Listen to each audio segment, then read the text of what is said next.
After 2 long months and many false promises of finishing sooner, I am finally done with this giant neighborhood for all 10 villagers on my island. Yes, this build is huge. It takes up almost half of my island map. It's literally the largest build I've ever done in Animal Crossing, but it is done and I am finally ready to show you. Hey Animal Crossers, and welcome back to Ladybug Island. It's been a while, but I am so happy to be here with episode 3 of this KIDCORE island design series where we're decorating a nostalgic, bright and colorful island inspired by growing up in the early 2000s. Thank you so much for waiting patiently on this episode. I hope the wait was worth it, and I think it will be because this 10 villager neighborhood turned out amazing. It features full front and backyards for every villager, and I hope that you're ready to see it all come together. If you like Animal Crossing videos, you're in luck because I post daily shorts and weekly-ish videos, so be sure to subscribe and join your fellow Animal Crossers. Now let's dive into Ladybug episode 3. Welcome to the Bulletin Board, where I give you any fast and quick island updates that are unrelated to today's island designing before we get into it. The first update I have is that we've officially kicked Marshall from Ladybug Island, contrary to many of your opinions. A lot of you thought that he was perfect for this island, but I decided to adopt my cutie pie dreamy Broccolo from a treasure island to replace Marshall. Sorry about that. That marks 9 out of 10 villagers that I want for this island, with Cleo being the last one that we need. And unrelated to my island entirely, I adopted a new kitten. I named him Levi. Yes, after Levi Ackerman, I am projecting my AOT obsession onto this poor kitten, but it's okay. He loves it, and he acts exactly how you would expect a kitten named Levi Ackerman to act. He is wild, and he loves attacking all of my other cats. He's about 3 months old, and I got him at a Taco Bell parking lot from someone that I met on a local Facebook group. Everyone say hi to Levi. Okay, Animal Crossers, I think you're now all caught up on Ladybug news, so let's get into the 10 villager neighborhood. As I mentioned previously, this neighborhood is going to take up a very large chunk of my island, so there was a lot of preparation to do before we could even start figuring out the layout for the road and all of the villager homes. To make it even worse, I wanted to build the neighborhood on the right side of my island, which is where I had placed all of these 6 villager homes, both of my island shops, and the island's campsite. So there were 9 total buildings that I had to move one by one, day by day. So yeah, this build was already off to a wonderfully slow and painful start. It took me quite a while, but I got everything moved to the other side of my island, a problem for future Tiger, and this is what the map looked like at this point.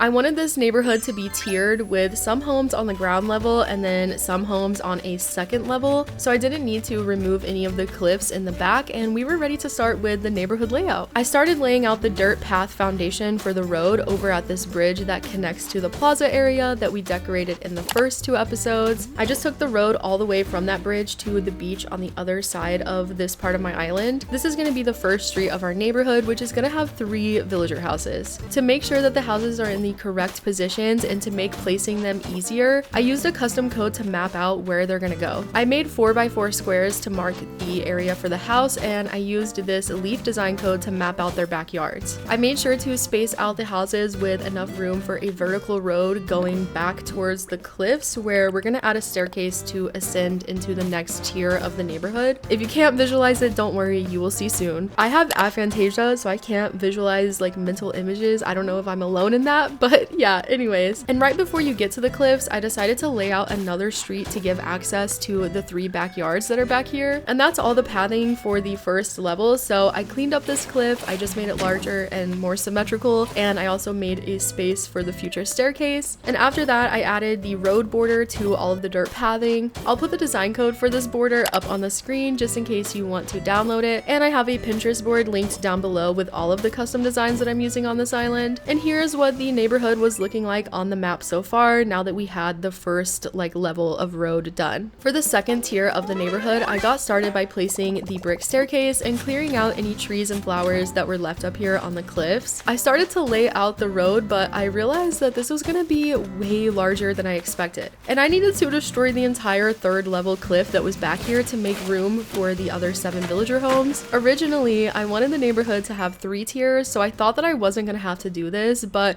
with with the yard and street layouts that I ended up going with, it just wasn't gonna be possible. But it's okay, a 2-level neighborhood will work just fine. Once I destroyed that 3rd level cliff, I finished laying out the neighborhood streets and marked the location for the rest of the homes. There wasn't room for these last 2 houses to have the exact same layout with a full front and backyard, so I decided to do something a little bit different for them. They're right back here, like literally at the very back of the island, so I'm just gonna have them share a front yard, and then they're gonna have their own side yards instead of like traditional backyards. You'll see how it turns out later. I think it turned out really cute actually. So here is how the final neighborhood layout looks. It has 5 horizontal streets with 1 big vertical street going through the entire thing. All 10 villager houses on my island will fit here, and they're each going to have their own dedicated yards. It looks amazing on the island's map. Honestly, I love how the streets are not like perfectly symmetrical or the same. I think that the slight variety makes it feel a little bit more playful and more true to a neighborhood in real life. Quick interruption, I just wanted to let you know that I have a community Discord server that I always forget to tell you about. You should totally join, the link is down below.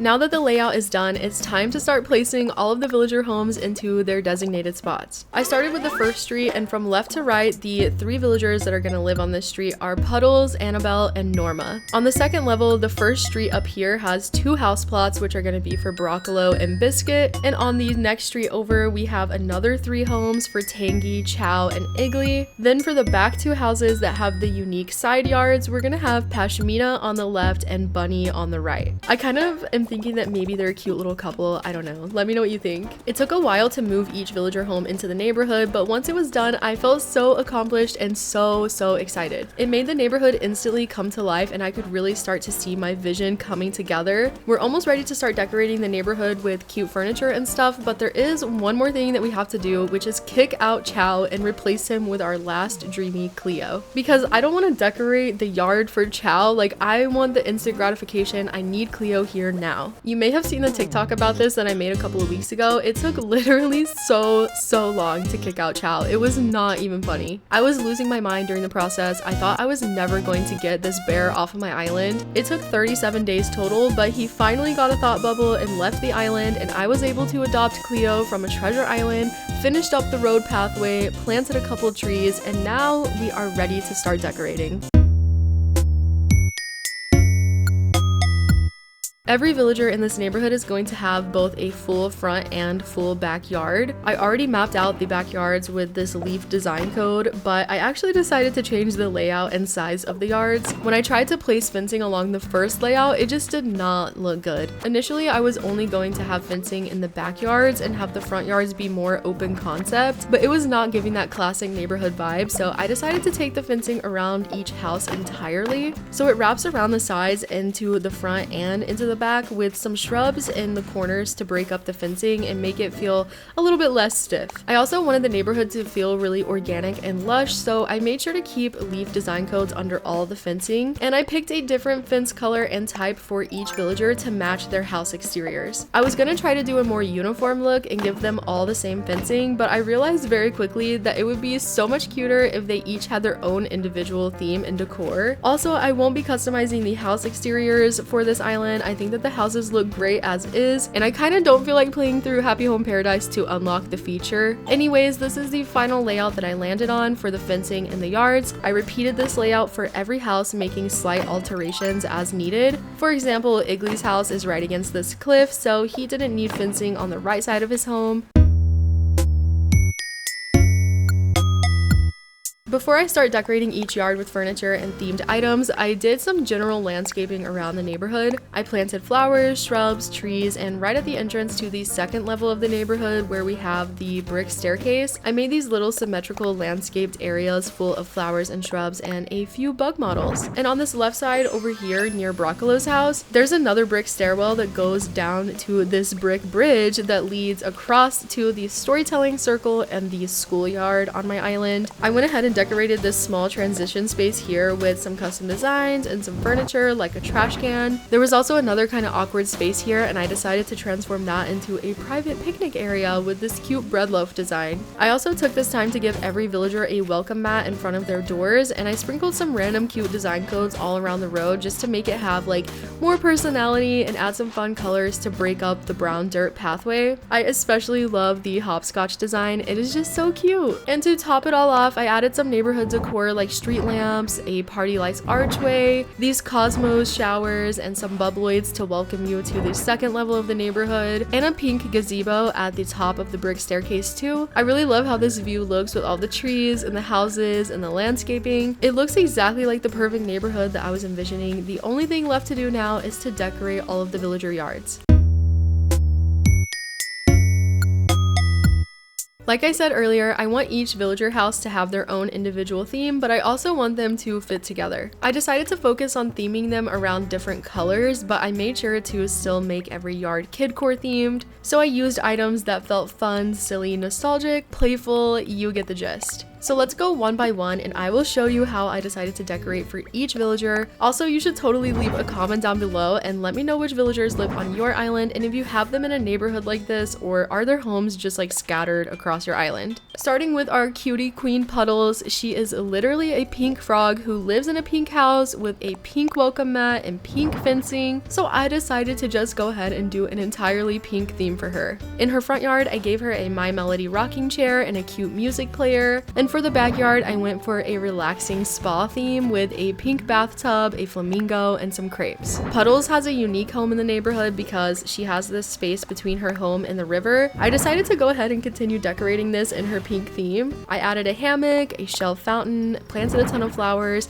and even included this little flower bed item. I don't know, maybe Puddles likes to garden and her backyard is too small, so she just does it out here too. Annabelle is an orange anteater who lives in an orange house with orange fencing and, you guessed it, an orange welcome mat, so I decided to give her an orange themed yard situation with a little bit of yellow mixed in as well. In her front yard, I designed a basic seating area with a lily pad table, and in the backyard, I kind of went for a more tropical theme since I was getting that vibe from her home exterior. I decided to use this orange hammock and a matching orange Moroccan couch. This house really came together with the colors, and I feel like this one would be voted like best on theme if there was a competition for all of the homes in the neighborhood. Norma got a soft pastel theme. I just gave her like a lot of soft toys like a dollhouse, this rocking horse, and some plushies. She is just so sweet and so gentle. I thought a theme like this would be perfect for her. Similarly to Puddles, Norma had a space where the road meets the beach, like right in front of her backyard's entrance. So I thought it would be fun to spice up this area with a birthday party. I used a giant teddy bear and some of the birthday furniture items, and I think it turned out so cute.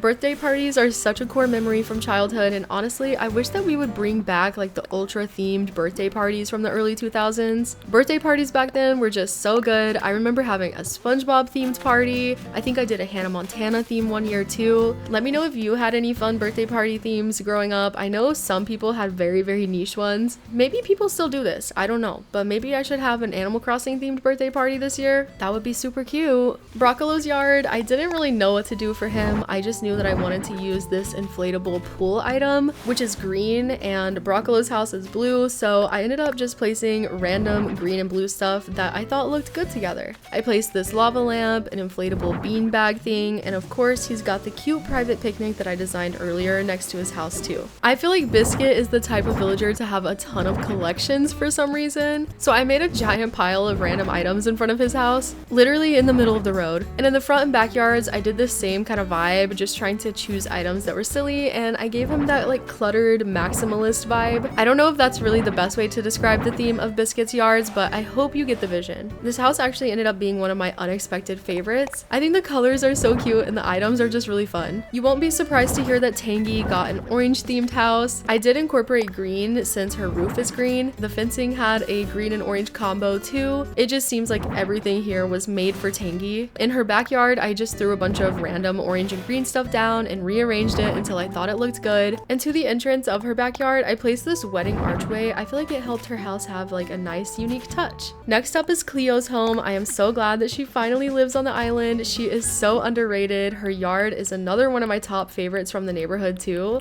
The Zen fencing matches her house perfectly. I just love the purple. In the front yard, I kept things simple with only a hammock, and in the backyard, I decided to have a little bit more fun and I went with a full-on mermaid theme. I remember playing mermaids when I was growing up at the pool with my friends. I thought that this was perfect for the early 2000s nostalgia. The mermaid furniture set is also just so underrated, just like Cleo, and I'm really glad that I used it here. Igly's house is completely blue, so I went with a blue theme for his yards. He's just a silly guy, so I used silly items like another lava lamp, but I left a puddle of water next to it to make it look like it spilled out. In front of his house, I also made a funky seating area with some patchwork chairs, a bunny day table, and some green spaghetti noodles. In Igly's backyard, I went for a cluttered look and also included a DIY station with some crafting supply design codes on the ground to bring it all together. Now for Bunny's house, she lives in one of the back two houses that have the unique side yards. For Bunny's backyard, I used some of the cute furniture set, including the sofa and the lamp, and put down a big table covered with a lot of items that I thought Bunny would like. And to make everything look more connected and to make this feel more like a backyard, I created a sidewalk using this green brick pattern going from her front door to the entrance of the yard. For her front yard, she is going to share that with Pashmina. There wasn't much room here, so I went with a pretty simple design, 2 lawn chairs side by side underneath this shared tree. Bunny got a pink chair to match her yard, and Pashmina got a blue one to match hers. So yes, Pashmina's yard has a blue theme with a little bit of purple. To keep things satisfying, I tried to duplicate Bunny's exact yard layout for Pashmina. I thought it would be really nice if the two were kind of mirrored or symmetrical, especially since they already had that vibe going with the 2 lawn chairs in their front yard. So I used the same cute sofa and put it in the exact same spot, but I just customized it to be blue. And I used another table in the same spot that was the same size to make it feel similar but still different from Bunny's. And this time I covered the table with items that I thought Pashmina would enjoy. I finished up her yard with an assortment of blue and purple items, and that was the last villager house that I had to decorate. Okay, Animal Crossers, we are officially done with designing Ladybug's 10 villager neighborhood, complete with full front and backyards for each and every one of my villagers. It is time for you to get a final tour of everything so you can see how it all came together. Let's take a look at the island map first. I'll show you the before and after so you can see how huge and just how much this build changed my island. I really love how it looks on the map, and I'm excited to keep working on the entire island. I think this map is gonna look so good in the end with all the different streets. Anyway, now for the fun part, let's take a final walk through the neighborhood. First up, we have Puddles. She is so cute. I love this little road. I think that these houses are decorated so nicely. Puddles and Annabelle like being right next to each other I think was a great choice since their houses are similar and the colors are just so cute. Like the pink and orange is perfect for early 2000s nostalgia. So yeah, I just love this vibe. Annabelle's house is really cute too. The front yard looks nice. I love the banana peel. And if we keep walking over here, we have Norma's house. How adorable. She's got that soft pastel look. I don't know, I think it's perfect for her. Now the space in front of this street is empty and it leads to my beach. I don't really know what I'm gonna do here. The island pier is down that way, so maybe I could make like a boardwalk with like, I don't know, maybe a carnival or something. Let me know what you think. Anyways, we're gonna keep heading up the road this way. Again, I love the view here, like the symmetry with the trees and the street lamps and just like the tiered aspect of the neighborhood looks amazing right here. The gazebo in the distance is beautiful. It's gorgeous. I love this view. If we head to the left, we have Annabelle's backyard, amazing, and we also have Puddles' backyard and the extra space that Puddles has over here like against the river. It's so relaxing right here. Honestly, laying down on this hammock is so cute. And if we go to the other side of the road, we can see Norma's backyard and the birthday party that's set up. This is so cute. I'm so glad that I decided to do the birthday party. Now let's head up into the second tier of the neighborhood. We're gonna go to the right side first and see Biscuit's house. He has the maximalist log cabin with all the fun different items. This is so cute. I love how it overlooks the beach, and I think that once we have that decorated, this is just gonna be like elevated so much and look even better. And over here to the left, Biscuit's neighbor is Broccolo. He's got such a cute house. There's a little bike out front. I love the little picnic spot here next to the waterfall, and just like this whole transition space down this way that goes over to the island schoolyard. This is just such a pretty view, and I just love this island so much. Like the color scheme is so cheerful and just makes me smile. Let's keep going this way. We'll take a look at Biscuit's backyard here. This looks amazing. And then also this is Igly's front yard. Love the blue theme here. This one isn't my favorite house of the neighborhood, but it's still cute. And let's head over to the left and see Broccolo's backyard. I love the tricycle out in the road. I think it looks so cute. He's got so many cute design codes in his yard as well. And then we have Cleo's front yard directly across from that. Very simple, but also very elegant. Love this so much. And then next to her house is Tangy's front yard, which looks great. And I also decided to make this small little like filler area off camera. There was just like this little space, so I made a seating area with some of this like plastic furniture. I don't know, I think it looks cute. Maybe the villagers will hang out here. Now let's go up this way. We're gonna take a look at Igly's backyard first. Honestly, I had so much fun with these yards because I got to use furniture items that I never really use, like the diner chairs and all these dishes back here. I think this is so adorable. Then we've got Bunny and Pashmina's two houses at the back here. I am actually obsessed with how these look. The green sidewalks going from the yards to the house is chef's kiss. I don't know, I'm really happy with how these came together. I had to improvise with the layout, but I think that it gives the neighborhood a little bit more charm and uniqueness and personality. So yeah, of course we've got Pashmina's yard over here as well, and then we have Cleo's mermaid backyard. So cute. This is probably my favorite backyard. I don't know, it's so hard to choose. I also love Biscuit and Annabelle's houses. And for the last part of the tour, we have Tangy's citrus themed backyard with all of the greens and oranges. I just love the backyards. I think that they really match like what I would think of when I think of like a traditional, just classic neighborhood. I especially love that when you're standing in the backyards, you can see like the actual villager house. I feel like it gives like a unique perspective. I don't know what I'm gonna build off in this direction. My secret beach is down here, so maybe I can like incorporate that into the neighborhood somehow in the next episode. Thank you again for your patience as I worked on this Ladybug episode. Be sure to subscribe and consider leaving a like on the video if you enjoyed it, and let me know what builds you want to see on the island next. A big thank you to our channel members. You are awesome, and I just want to say thank you so very much for your extra continued support. And thank you all for watching another video. I will see you in the next one. Bye!